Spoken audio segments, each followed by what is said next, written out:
et bonsoir plutôt.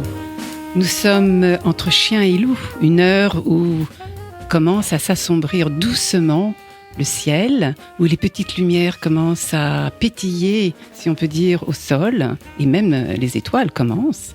Mais on peut encore scruter. Et nous sommes évidemment sur IDFM 98 Radio Anguin. Et nous avons aujourd'hui, dans cette émission Entre Chien et Loup, notre rubrique aéronautique et marine, présentée par Catherine Loubet. Et cette émission, nous allons la faire en compagnie de monsieur Alain Roland, qui vient d'arriver directement du Musée de l'air et de l'espace. C'est une émission consacrée exclusivement à deux avions de chasse, deux chasseurs, comme on dit. L'un qui s'appelle le Devoitine 520, ainsi que le second qui s'appelle le Spitfire. Ça, je pense que beaucoup d'auditeurs doivent le connaître. Mais on va aussi vous parler du D520, qui est le Devoitine 520. Donc, comme je vous disais, nous recevons notre invité, monsieur Alain Roland, qui est au Musée de l'air et de l'espace, puisqu'il est guide, conférencier.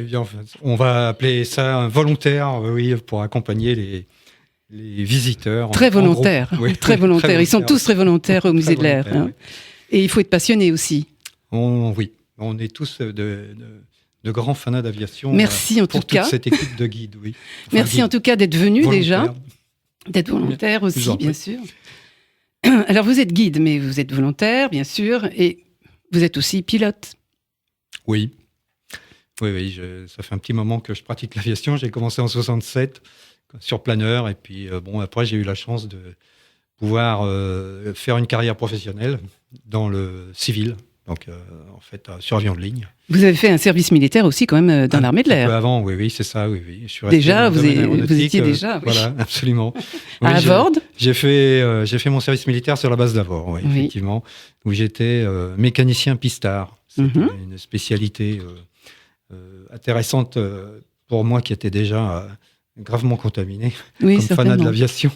Et donc, j'ai eu la chance de voir là et de travailler modestement, hein, parce qu'en pistard, on rentre pas beaucoup dans la mécanique.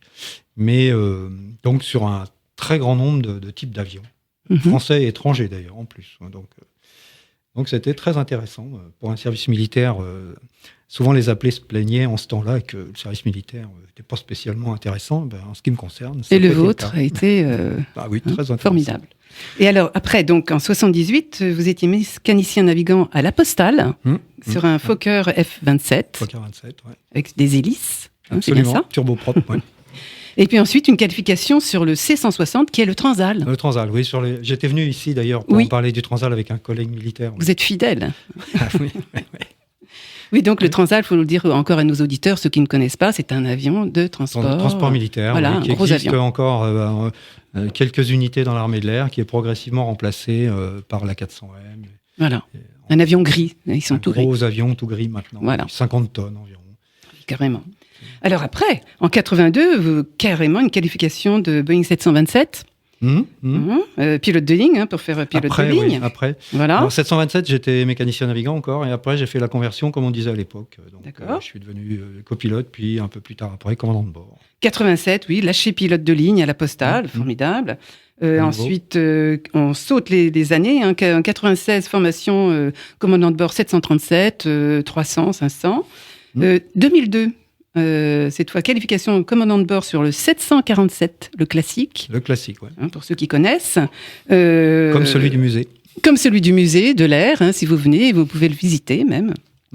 On voit les coulisses d'ailleurs de cet avion. Oui, il a été aménagé spécialement pour que les visiteurs puissent voir un peu mieux comment c'est fait dedans, en quelque sorte. Très intéressant. Très intéressant.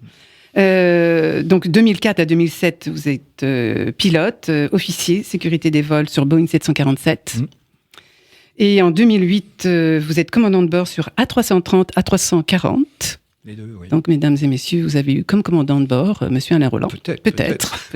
On était un peu 4000 pilotes quand je travaillais à Air France avant ma prise de retraite. Donc, je n'ai pas emmené tant de monde que ça. Mais enfin, bon.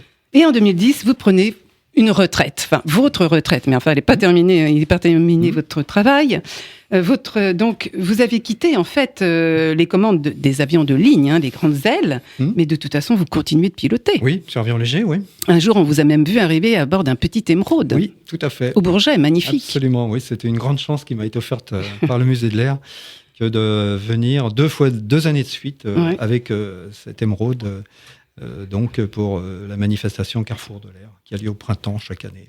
Alors dites-moi, vous pratiquez toujours le simulateur de vol. Et tout à l'heure, vous me disiez hors antenne que même le simulateur de vol de Spitfire. Oui, j'ai un logiciel qui me permet de piloter un Spit qui est assez bien restitué.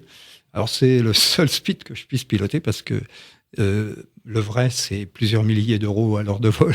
Donc, c'est un petit peu au-delà de mes moyens, tout de même. On va demander sur l'antenne s'il n'y a pas quelqu'un qui peut faire un essai pour monsieur Alain Roland, pour un Spitfire. Ah, si si quelqu'un veut m'offrir 1 heure de Spit, moi, je suis tout à fait preneur. Moi aussi, je veux bien, mais en tant que pas pilote. Mais... Alors, par contre, il y a aussi autre chose qu'on n'a pas dit. En fait, vous êtes aussi, depuis donc 2012... vous avez adhéré à l'association des Amis du Musée de l'Air et de l'Espace, en tant que donc, conférencier et guide, bien sûr. En 2016, vous êtes secrétaire général et rédacteur en chef de la revue Pégase, donc c'est la revue de cette association également. Tout à fait. Et en 2017, vous êtes élu président de cette association. Vous avez vraiment beaucoup de galons. Mais en effet, il y a du travail. Et donc là, nous sommes... plusieurs qui m'accompagnent on est 7 en fait au bureau de notre association et puis vous donnez un conseil d'administration d'une vingtaine de membres. Donc c'est une activité bénévole mais assez intense et très intéressante. Toujours prenant. Tout ce qui est bénévole, parfois c'est encore plus prenant. Alors aujourd'hui, revenons. Nous allons plus spécialement justement parler du Dewoitine 520, qui est le D520, ainsi que du Spitfire, et plus particulièrement de ces deux avions qui sont dans le musée de l'Air et de l'Espace, et qui sont dans le hall de la Seconde Guerre mondiale. Absolument. Parce que ce sont des avions de la Seconde Guerre mondiale. Tout à fait. Alors, si vous le voulez bien, monsieur Alain Roland, merci de nous parler un peu de l'historique, en fait, de l'époque. Donc, juste avant la guerre, la conception, on peut commencer par le Dewoitine 520 ? D'accord. De monsieur Dewoitine, déjà. La Dewoitine, oui, Émile Dewoitine, c'est un très grand industriel et ingénieur français. Donc, les Toulousains connaissent bien l'endroit où il a été produit. Et donc, donc son premier vol a été fait à Francazal. Et donc, on est là juste dans la fin des années 30. Oui. Et donc, les nazis se sont installés au pouvoir en Allemagne depuis 1933. Donc, les périls vont en montant, en Europe, en France et en Angleterre en particulier, il est question de réarmer, comme on dit. Donc, c'est une démarche qui s'adresse à l'industrie pour les deux pays d'essayer de produire des avions de chasse qui aient un bon niveau de performance.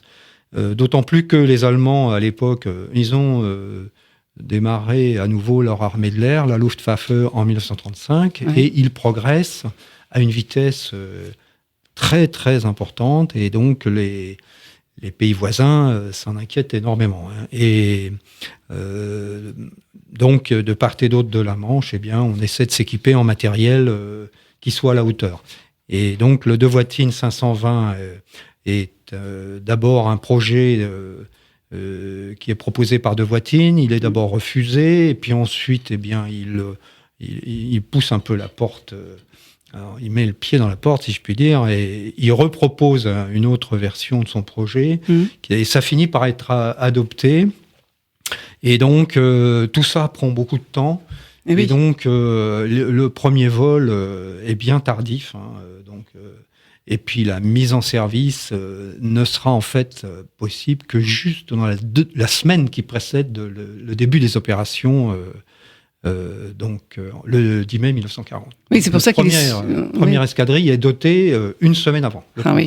Et on aura donc seulement 5 escadrilles qui seront équipées avant la fin des opérations. Alors, entre les deux, il y a eu bien sûr des prototypes, il y a eu des modifications importantes sur les prototypes, et Donc petit à petit, on a une machine qui a quand même des performances qui sont très très cohérentes, correctes par rapport à ce que font les Allemands à l'époque. Donc en fait, le De Watine 520 est le meilleur chasseur de l'armée française à l'époque. L'ennui, c'est que l'armée française, dans les difficultés industrielles, les retards qui ont été pris divers et variés, on a quand même une flotte de 6 types de chasseurs dans l'armée française, alors que les Allemands n'en ont que 2. Donc on devine que les problèmes de logistique... Les Allemands, ils ont les Messerschmitt, c'est ça ? Messerschmitt 109, oui, le fameux Messerschmitt 109. Et puis ils en ont aussi un qui est le Messerschmitt 110, qui est un bimoteur, qui c'est considéré comme un chasseur par les Allemands à l'époque, mais enfin bon, ils appellent ça aussi un destroyer, un Zerstörer. Oui, d'accord. Bon. Alors donc c'est un avion puissamment armé, mais pas spécialement manœuvrant. Par contre, le 109 est un très bon avion et qui va donner bien des soucis aux forces aériennes adverses, quoi. Et nous, en France, avec le De Watine 520, donc on est dans la course, mais il y en a trop peu, trop tard. Oui, c'est ça. Et par ailleurs, il y a d'autres chasseurs dans l'armée française, dont le Morane 406, qui lui a précédé. C'est un bel avion aussi, le Morane 406. C'est une assez belle machine, oui. Mais déjà périmée, quoi, quand les opérations commencent, parce que en 1939, l'avion a déjà 4 ans. Et en plus, c'est une machine d'une complexité assez incroyable pour un avion qui est censé être un avion de combat opérant dans un milieu rustique. Il ne faut pas oublier qu'à l'époque, on ne décolle pas avec des bases aériennes, avec des pistes en béton de 2500 mètres. Hein. On a très vite ce qu'on appelle desserrer les avions, c'est-à-dire qu'on les envoie sur des petits terrains autour de leur base principale, donc on opère sur de l'herbe. Et les mécaniciens sont sous leur tente et tout, donc il faut des machines assez rustiques. Et là, le Morane 406, c'est pas forcément l'idéal à ce point de vue-là. Il est très compliqué. Il est même très difficile à construire. Hein. Il faut plus de 16 000 heures pour construire un Morane 406, alors que le De Watine 520, lui, est bien mieux conçu. Et il est bien plus facile à produire en masse industriellement, donc il faut que la moitié environ. C'est une réussite de ce De Watine 520. Simplement, il est arrivé un peu trop tard, mais après, il a continué, heureusement. Mais par contre, est-ce qu'on peut parler un petit peu de sa motorisation ? Donc, c'est un moteur hispano-suiza ? Alors, oui. Alors, la motorisation est un des grands soucis de l'armée française, parce que nos producteurs, la hispano-suiza, ont bien du mal à franchir le cap des 1000 chevaux de puissance. Hein. Alors que Allemands et Anglais, ont trouvé les solutions techniques pour réaliser des moteurs de cet ordre-là, de cette puissance-là. Alors donc, avec des machines qui sont à peu près toutes de la même taille, hein, le Messerschmitt 109, le Spitz, le De Watine, à quelques dizaines de centimètres près, sont des machines du même style. Et donc... nous, avec nos 900 chevaux pour les derniers qui ont été mis en production, c'est un peu juste. Ça aurait été bien mieux s'il y avait eu plus de 1000 chevaux, comme le Spitz. Mais on n'a pas été en état de produire ces moteurs à temps. Alors, sa vitesse maximum, pour ce De Watine 520 est d'environ 540 km/h. Oui, alors c'est ça. Pas mal. À l'origine, le D520, c'est donc D de Watine, et 520, c'était l'objectif de vitesse qui était spécifié à ce projet. Et puis en fait, il a été capable de voler plus vite que ça. Donc 540, 550 km/h. Le Spitz allait un tout petit peu plus vite. Le Messerschmitt aussi. Avec un plafond, une hauteur, comme on dit, un plafond opérationnel de 11 000 et quelques. 11 000. C'est peut-être un peu plus bas que ça. Là, il faudrait que je revoie mes billes, mais c'est pas aussi haut que ça. Hein. Ça va. C'est des machines qui volent avec des plafonds à de l'ordre de 10 000 mètres, hein, un petit peu moins que. Après, on verra à la fin de la guerre des machines qui sont capables de monter vers un peu plus haut, 11 000 mètres. Mais à l'époque, monter aussi haut que ça, on le fait pour des raisons d'essai, pour vérifier quelle est la hauteur maximum à laquelle puisse voler l'avion. Mais en réalité, le combat se passe pas aussi haut que ça. En général. Non, à combien à peu près ? Alors bon, les combats les plus hauts pendant la bataille d'Angleterre, donc avec les Spitz justement, c'était de l'ordre de 7 à 8 000 mètres. Oui, c'est déjà très haut. C'est déjà très haut, quand même. Hein. Ouais. C'est pour ça qu'ils étaient dans les nuages. Non, ils combattaient à vue, mais ils étaient au-dessus des nuages. Hein. Oui, non, mais pardon, je me suis mal exprimé. Ils étaient au-dessus des nuages, justement. Alors, on en reparlera tout à l'heure avec le Spitfire, d'ailleurs, mais peut-on parler aussi de... pour nos auditeurs, c'est toujours pareil, en radio,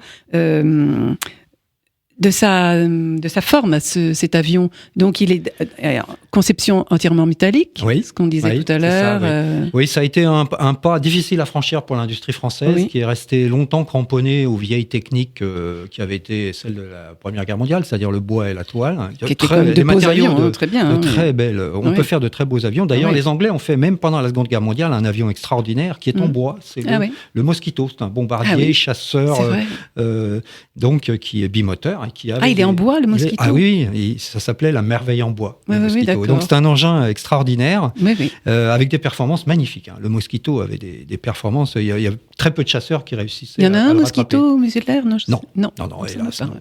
Et donc on arrivait encore à faire d'excellents avions en bois, même pendant la Seconde Guerre mondiale. Mais donc le must dans les années 30, la fin des années 30, c'est d'avoir une construction métallique. Donc métallique, on entend par là alliage d'aluminium. Et donc ce sont des alliages légers. Donc bien sûr, c'est le critère essentiel en aviation. Il faut être le plus léger possible tout en étant assez résistant. Donc les trains sont rentrants également ? Voilà, ça c'est une des caractéristiques qui voit le jour vers la fin des années 30. Tous les avions ont des trains rentrants. Donc ils ont aussi ce qu'on appelle... tous les avions, oui, parce que c'est vrai que... Tous les avions de chasse en particulier. C'est vrai que tout à fait au début de la Première Guerre, tous les avions ne rentraient pas. Non, le train rentrant, c'est bien après. Bien après. Mais même pour les chasseurs, dans l'armée française des années 20... il y avait encore des trains fixes. Et même au début des opérations en 40, on avait encore des bombardiers à trains fixes, Amiot 143, qui se traînaient péniblement à 200 km/h et qui étaient donc particulièrement vulnérables. Oui, en effet. Alors, pour revenir donc à ce De Voitine, d'ailleurs, oui, c'est pour ça que très souvent, les personnes peuvent se dire, tiens, pourquoi il y a une initiale avant un numéro, un avion porte une initiale. Donc l'histoire, c'est D pour De Voitine, et puis 520, c'est parce que c'était l'objectif de vitesse sur le programme officiel d'État. Donc là, c'est un cas... donc chaque avion, tous les avions sont pas nommés de la même façon. Aux États-Unis, on a une norme, en Angleterre une autre, etc. Et en France, donc, on avait souvent, on mentionne d'abord le nom du constructeur. C'est ça, oui, justement, Morane, le nom de 406, Nieuport, oui, pour les avions de la Première Guerre mondiale. Il y a aussi les blocs, blocs 150, 152, qui eux sont dotés d'un moteur en étoile et qui est lui passe les 1000 chevaux en 40. Et donc là, le bloc 150, ou enfin l'évolution de 152, sont aussi des chasseurs de l'armée de l'air française de l'époque. Alors, ce De Voitine 520, on peut le voir au musée de l'air, donc dans le hall de la Seconde Guerre mondiale. Quand vous arrivez de l'accueil, c'est la première porte à droite, vous avez les deux avions devant vous. D'accord. Et on peut les grouper, ils sont déjà groupés physiquement, mais aussi dans l'histoire de la Seconde Guerre mondiale, ça correspond à l'année 1940. Oui, voilà, c'est-à-dire, on a d'abord la bataille de France, en gros, mai-juin 40, et puis dans la foulée commence la bataille d'Angleterre, et donc qui, elle, débute en juillet, se termine en novembre environ. Alors, cet exemplaire, là, justement, du musée de l'air, il est... donc, c'est le numéro 862, apparemment. Il est décoré aux couleurs du adjudant-chef Le Glohan. Alors ça, c'est toute une histoire. Alors, en fait, les deux avions que nous avons au musée de l'air, aussi bien le De Voitine 520 que le Spit, représentent ce début de la guerre, 1940. Mais quand on regarde le détail de chacun de ces avions, en fait, ni leur date de construction, ni leur décoration n'est totalement compatible avec 1940, en réalité. Donc ça permet, ces deux avions-là permettent d'évoquer cette période dramatique de 1940. Mais les deux avions concernés n'ont pas été construits en 1940. Ils ont été tous les deux construits après. Parce que ce qu'il faut savoir, c'est que le De Voitine 520 a d'abord été construit avant la guerre pour l'armée française. Et hélas, comme on disait tout à l'heure, un peu trop tard. Et donc, la production s'est arrêtée avec l'armistice. Et ensuite, les autorités d'occupation ont accepté que l'avion soit remis en production à la demande du gouvernement de Vichy. Et donc, il y en a eu quelques centaines de produits à nouveau sous l'autorité de Vichy. J'ai lu quelque part... Dont celui du musée de l'air. Oui, dont celui du musée de l'air. J'ai lu quelque part, peut-être que je me trompe, qu'en tout, il y aurait eu 775 exemplaires produits en 5 années de guerre. Alors, moi, j'ai des chiffres qui en mentionnent un peu plus.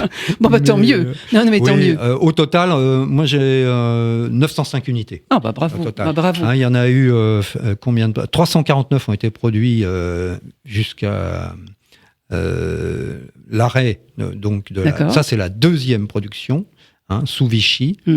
Donc, il y en a eu 437 de produits avant la fin des opérations en juin 40. En tout cas, moi, je vais vous dire, c'est un très bel avion. Ah oui, mais il est très très beau. Il est beau. D'ailleurs, il a des points communs avec le Spit. Oui. Il y a un pilote d'essai britannique qui l'a essayé, qui dit on dirait une sorte de Spit avec un cockpit un peu en arrière. Parce que c'était la particularité du Dewoitine 520.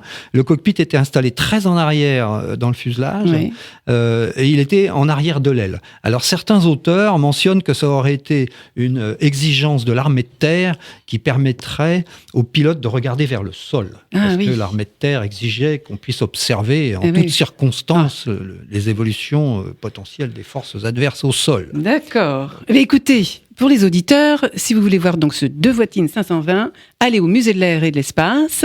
Nous allons faire actuellement une pause, juste, et on reprendra avec Monsieur Alain Roland sur IDFM 98 Radio Anguin. Nous sommes avec Monsieur Alain Roland, qui est guide, conférencier et pilote au Musée de l'air et de l'espace. Et nous sommes avec l'émission donc Aéronautique et Marine dans Chien et Loup. Et nous avons parlé récemment du Dewoitine 520, qui est un chasseur français durant la Deuxième Guerre mondiale. Maintenant, nous allons parler du Spitfire, cet avion.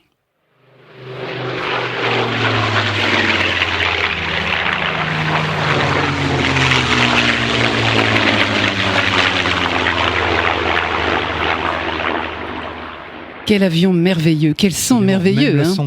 Quel son, ça vous donne les frissons. Ouais. Ah oui, absolument. Ouais. Ah, ça, c'est vraiment extraordinaire. Bon, c'est typique de cette motorisation. À l'époque, c'est des moteurs V12. Oui. Bon, pour les techniciens, c'est 27 litres de cylindrée. Enfin, ça fait environ 1000 chevaux à l'époque, en 1940. Mais donc, ça a un son qui est vraiment extraordinaire. Ça fait le bonheur des fanats dans mon genre quand ils vont assister au vol des quelques Spits qui volent encore dans les meetings aériens. Entre autres à la Ferté-Alais. La Ferté-Alais, bien sûr, au moment du week-end de Pentecôte. Oui. Si je peux faire une recommandation, c'est d'aller voir au moins ce meeting une fois dans sa vie. Ah oui. Et puis aussi, il y a en Angleterre un meeting qui est très connu, qui a lieu à Duxford, où on peut voir jusqu'à 10, 12, 13 Spits en l'air en même temps. J'ai eu la chance d'y aller et je peux vous dire que c'est extraordinaire. C'est le week-end de la mi-juillet. C'est Flying Legend Air Show, c'est vraiment extraordinaire. Alors pourquoi ce Spitfire, justement, il est tant renommé. D'ailleurs, les personnes qui sont allées voir le film, entre autres, Dunkerque, ils ont vu à un moment donné une vue magnifique. Très très souvent, on revoyait peut-être un peu souvent la même image, mais il est tellement beau. Absolument. Moi, je pense que ça fait une grande partie du fait que c'est devenu une légende, parce qu'il est beau. Oui. Il a cette aile elliptique. Il est performant aussi, quand même. Oui. Mais ça, c'était, je dirais, l'affaire des combattants. Maintenant, pourquoi est-ce que c'est devenu un mythe ? Eh bien, donc, je pense d'abord parce qu'il est beau. C'est vraiment un avion extraordinaire. Quand on l'a vu une fois, on ne peut pas l'oublier. Et puis il y a un deuxième point, c'est que c'est l'avion qui reste indéfectiblement associé à la bataille d'Angleterre. Bien que les historiens nous disent qu'en fait il y avait à peu près un tiers de Spit pendant la bataille d'Angleterre qui combattait en même temps qu'un autre avion qui s'appelle le Hurricane, qui était moins brillant mais qui était quand même un très bel avion et qui avait été mis en production en même temps. Les deux avions avaient été commandés en même temps en 1936 et donc les Hurricanes étaient un peu moins compliqués à construire, donc ils ont été en opération un peu plus tôt. Les Spit ont traîné un peu parce que la maison qui les construisait, Supermarine, a eu un mal fou à l'industrialiser. L'avion avait été conçu, cette magnifique voilure, son fuselage très étroit avec des courbes. Voilure, on va dire elliptique, voilà, justement, encore une fois pour nos auditeurs. Caractéristique du Spit, petite aile pointue. Arrondi, si on peut dire, voilà, ovale. Un bout ovale, oui, c'est ça. C'est superbe. Hein. Et elle est magnifique, ouais. Et tout avait été calculé pour que les performances soient maximales. Hein. L'ingénieur en chef de Supermarine à l'époque, Jim Mitchell, était un monsieur extraordinaire qui a vu voler le Spit, mais qui est mort fort peu après, hélas, et qui donc avait mis tout son savoir. Il faut savoir que Mitchell était l'inventeur des hydravions de course Supermarine S6, qui avait gagné la Coupe Schneider au début des années 30. Et donc, c'était un monsieur qui était très, très qualifié pour tout ce qui s'agissait de machines à haute performance. Et là, avec le Spit, il avait d'abord fait une tentative qui s'était révélée, qui avait été rejetée. Et puis, donc, avec ce projet qu'il avait appelé S300, il a fait vraiment un avion extraordinaire. Mais tout avait été sacrifié à la performance. Hein. Donc, le fuselage était de la taille du moteur, pratiquement. Derrière, il y avait un pilote qui dépassait juste la tête devant l'avant, le capot, donc une toute petite verrière. C'est un monoplace, hein, comme l'était le de Voitine aussi. Bien sûr, comme le de Voitine, tout ça sont des machines monoplace. Et un certain nombre de choix techniques qui avaient été faits pour avoir les meilleures caractéristiques de résistance, etc., faisaient que l'avion était extrêmement complexe à construire. Donc le chiffre de production, je vous disais tout à l'heure que le de Voitine, il fallait à peu près un peu plus de 7000 heures pour en construire un. Le Spitz, c'est 15 200. Donc c'est énorme. Le Hurricane, qui paraît un peu plus rustique, un peu plus bourru, si je puis dire, lui, il lui fallait quand même 10 300 heures pour être construit, mais on voit bien que le Spitz, c'était pas facile. Or, d'autre part, la maison Supermarine, c'est une toute petite boîte. En 1936, c'était à peine 1300 ouvriers et techniciens et ingénieurs. Et donc, on leur a dit, maintenant, vous nous en faites 300. Et là, ils ont un peu calé. Ça a été très dur de trouver toute une série de sous-traitants. Enfin bref, ils ont pris un retard important, à tel point que le gouvernement britannique a failli annuler la commande. Et en fait, ils ont fini par y arriver. Mais donc, les premiers Spitz sont arrivés en escadron. À la Royal Air Force. Voilà, bien sûr. Hein. Donc, en 1938. Et donc... petit à petit, la production a fini par se lancer. Et à la fin, il y a eu quand même 22 000 Spitz de tous les types qui ont été produits. Alors, il y a une quarantaine de sous-types du Spitz. C'est une machine tellement complexe, de bonne qualité, et surtout qu'on l'a gardée en production jusqu'en 1949. Hein, donc c'est quand même exceptionnel. Entre 1936 et 1949, on a produit des Spitz de différentes versions. Alors à mesure que le temps passait, les moteurs devenaient de plus en plus puissants, l'avion devenait de plus en plus lourd. Enfin bref, c'était les Spitz Mark 24. La fin de la production avait rien à voir avec le Mark II ou le Mark V des années 40. Et si je me trompe pas, il y a eu aussi un Spitz qui était pour la marine, enfin Supermarine. Oui, tout à fait. C'est-à-dire que assez rapidement, il y a eu deux séries de versions différentes. Il y a eu celle qui était dédiée à l'utilisation à terre et d'autres qui étaient spécialisées dans les porte-avions, avec crosse d'appontage et tout ça. Et en fait, le Spitz n'était pas du tout adapté à ce genre de travail. Et c'était la Fleet Air Arm à l'époque, l'aéronautique navale britannique de l'époque n'avait pas trop le choix. Donc, ils ont pris ce qui était disponible, mais les qualités du Spitz embarqué étaient difficiles pour une exploitation sur porte-avions. Il y a eu des quantités importantes d'accidents liés au fait que l'avion n'était pas du tout fait pour ça. En fait. Non, oui, alors. Par contre, on a eu, je reviens sur les pilotes aussi, parmi nos pilotes français, on a eu un pilote bien connu, Pierre Klosterman, qui a volé pour la Royal Air France. Oui. Et dans entre autres le livre. C'était en fait le pilote le plus victorieux. Enfin, il avait 33 victoires homologuées, je crois. Et puis, il a en plus été connu après pour la publication du fameux Grand Cirque. Oui. En fait, à l'origine, ces notes qu'il prenait après chaque vol, plus ou moins après chaque vol, il prenait quelques notes sur sa mission, sa vie en escadrille, etc. Et sur ce cahier, donc ce qu'il notait était destiné à l'origine à sa famille, hein, au cas où il serait descendu. Il avait donné l'instruction à ses copains de donner le cahier à ses parents. Et en fait, il a eu la chance de survivre. Ça a été assez juste. Il a eu quelques cas très très chauds. Si vous avez l'occasion de lire ça. Ah oui, le Klosterman a été vraiment avec son grand cirque. Ça a été un succès vous êtes mondial. À bord, hein. On est vraiment à bord. À un moment donné, extraordinaire. Hein. Il a une plume magnifique, le Klosterman. Bon, il n'y a plus de ce monde, mais il a vraiment. Et il a écrit 2 autres bouquins après qui sont un petit peu moins connus, Feu du ciel et puis Feu sur l'Oued Alaï. Ah oui, d'accord. Feu du ciel parle de différents théâtres d'opération qu'il a étudiés après la guerre. On peut nous mettre d'ailleurs un tout petit peu de Spitfire. Là, tout à l'heure, on avait, il me semble bien qu'on avait un décollage peut-être de Spitfire. On va reprendre un peu de V12.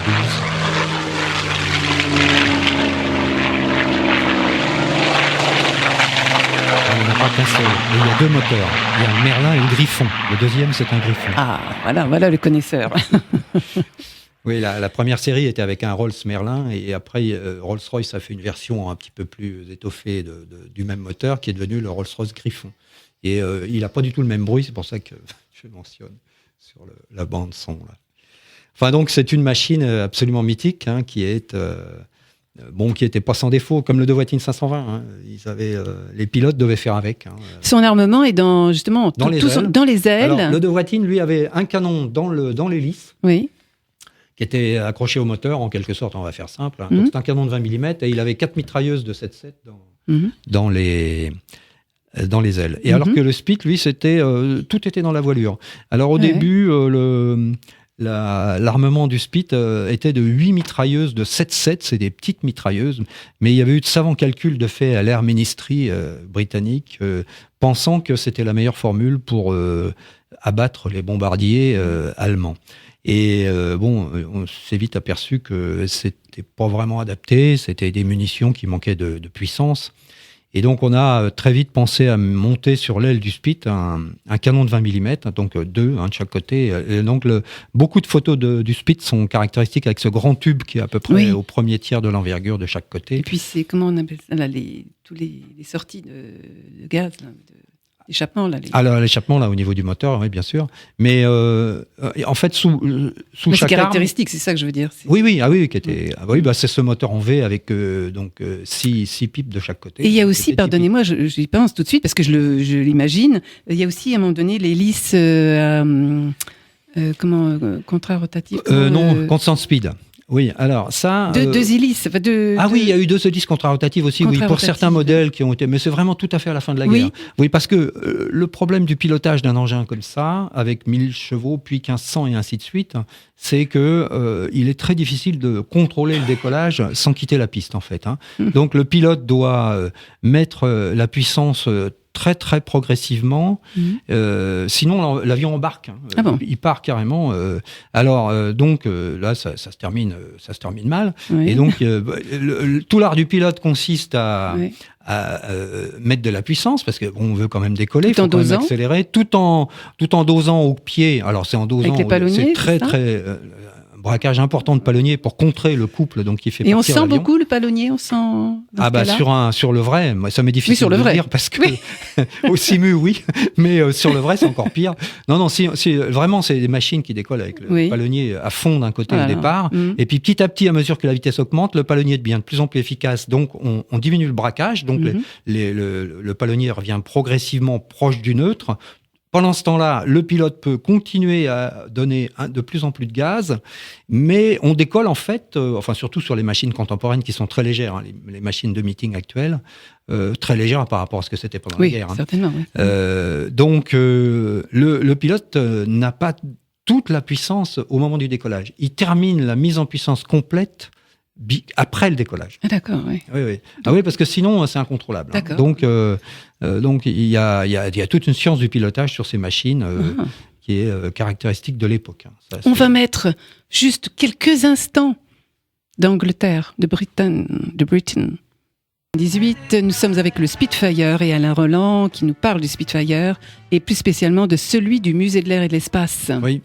Alors, c'est un avion qui a une histoire en lui-même déjà, celui du musée de l'Air, parce que à l'origine, il a servi dans la RAF, tout simplement. Il a été produit en 1943. Il a été offert d'ailleurs par la Royal Air Force. Alors, ça, c'est bien après. Il a été produit et ensuite il a été donné à une base aérienne où il est resté il a été réformé en 54 hein. Et puis partant de là, donc de 43 à 54, il était dans la RAF. Et puis ensuite, il a servi dans un film et puis il a été exposé sur une base jusqu'en 67 en Angleterre. Et à partir de là, il a été donné officiellement hein, par le gouvernement de Sa Gracieuse Majesté à la République, en mémoire des pilotes français. Alors c'est là qu'il faut quand même bien insister un petit peu là, sur nos vaillants pilotes qui étaient des forces aériennes françaises libres. Oui. Donc très très peu de gens qui, dès la bataille d'Angleterre, ont participé aux côtés des Anglais donc à la lutte contre les nazis. Et donc, ils ont été incorporés, pour une part d'entre eux, au sein d'un escadron qui s'appelait le Squadron 340, hein, qui avait un deuxième nom, parce qu'il était Force aérienne française libre, donc il était Île-de-France. Île-de-France, oui. Voilà. C'est ça. Et donc, c'est pourquoi l'avion du musée a cette croix de Lorraine de peinte sous le cockpit, hein, en mémoire des pilotes des Forces aériennes françaises libres. Mais bon, l'avion donc a été produit après la bataille d'Angleterre. Et donc, il a été ensuite, après la réception par la République, il a été affecté entre guillemets sur la base de Tours. Et là, il y a une bande de fanas d'aviation qui se sont occupés de lui et qui l'ont pratiquement remis en état de vol. Et donc, ensuite, il a été transféré au musée de l'Air. Il pourrait voler celui-ci du musée là Non, pas tout à fait, parce qu'il y a quand on regarde un peu dans les détails techniques, ça rend pas compatible avec le vol en toute sécurité. Mais il avait été doté d'un moteur en parfait état de marche qui a été démarré, qui a permis quelques roulages sur la base de Tours. On parle même d'un saut de puce, c'est-à-dire un petit décollage au-dessus de la piste qui s'est reposé, qui a valu quelques soucis disciplinaires. Et il a été affecté au musée de l'Air ensuite. Mais donc c'est un avion qui est aux couleurs approximatives. Hein. Les historiens, les maquettistes sont partagés là-dessus. Mais donc c'est là aussi un symbole de cette époque. Ah oui, c'est un magnifique symbole. On peut le voir lui aussi, le Spitfire, donc au musée de l'Air et de l'Espace, ainsi que le De Voitine 520 dans le hall de la Seconde Guerre mondiale, c'est ça ? Absolument. Alors nous encourageons nos auditeurs de tous les âges.